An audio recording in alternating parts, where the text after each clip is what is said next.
நம்ம இந்தியா ஒரே சாம்பியன் டிராபியை பார்த்தீங்கன்னா ஜெயிச்சிட்டுங்க. இதுவரை 3 தடவை சாம்பியன் டிராபி ஜெயிச்சு நம்ம இந்தியா பார்த்தீங்கன்னா சாதனை பண்ணியிருக்குங்க. ஆனால் சும்மா சொல்லக்கூடாதுங்க. நியூசிலாந்து பார்த்தீங்கன்னா ரொம்ப டஃப் கொடுத்தாங்க. அது மட்டும் இல்லை ரொம்ப நல்லா ப்ளே பண்ணாங்க. ஆனால் இதை பற்றி நியூசிலாந்து கேப்டன் மிச்சர் சாட்னர் என்ன சொல்லிட்டான்னு கேட்டீங்கன்னா வாங்க தெளிவாக பார்க்கலாங்க. அப்படியே நீங்கள் கிரிக்கெட் ஃப்ரெண்ட்ஸாக இருந்தால் கண்டிப்பாக சப்ஸ்கிரைப் பண்ணி சப்போர்ட் பண்ணுங்க. நம்ம நியூசிலாந்து கேப்டன் மிஸ்டர் சாட்னர் என்ன சொல்லிட்டாருன்னு கேட்டீங்கன்னா எங்கள் தோல்விக்கு முக்கிய காரணமே இந்தியாவோட ஸ்பின்னர் தாங்க. நம்ம ஜடேஜா, குல்தீப் யாதவ், அக்ஷர் பட்டேல், வருண் சக்கரவர்த்தி இவங்க எல்லாருமே பார்த்தீங்கன்னா உலக தரம் வாய்ந்த நம்பர் 1 ஸ்பின்னர். இவங்க எல்லாருமே பார்த்தீங்கன்னா எங்கள் பேட்ஸ்மேன் விக்கெட் எல்லாமே எடுத்துட்டாங்க. அது பார்த்தீங்கன்னா எங்கள் தோல்விக்கு பாதி காரணமாக அமைஞ்சிருக்கு.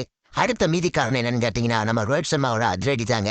அவர் பார்த்தீங்கன்னா பந்துக்கு பந்து கரெக்டாக ரன் வந்து கொண்டு போய்கிட்டு இருந்தார். அதே பார்த்தீங்கன்னா எங்கள் தோல்விக்கு எந்த மீதி காரணமாக அமைஞ்சிருக்கு. இருந்தாலும் நம்பர் 1 திறமையான அணி இந்தியா கிட்ட தோற்றது எங்களுக்கு ரொம்ப ஒரு பெருமையாக தான் இருக்குது அப்படின்னு ரொம்ப ஒரு பெருந்தன்மையாக பேசியிருக்காருங்க. இந்த தொடர் பார்த்தீங்கன்னா எங்களுக்கு ரொம்ப ஒரு நல்ல தொடராக அமைஞ்சிருக்கு. அது மட்டும் அந்த போட்டி பார்த்தீங்கன்னா எங்களுக்கு ரொம்ப ஒரு சவாலாக இருந்துச்சு.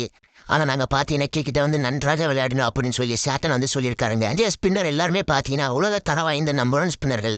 அவங்களுக்கு என்னோட வாழ்த்துக்கள் அப்படின்னு சொல்லி நம்ம சாட்டன் பார்த்தீங்கன்னா ரொம்ப ஒரு பெருந்தன்மையோட பேசியிருக்காருங்க. இதை பற்றி நீங்கள் என்னென்ன மறக்காம கமெண்ட் பண்ணுங்க. நியூசிலாந்து தோத்தது பார்த்தீங்கன்னா ரொம்ப கவலையாக இருக்குங்க.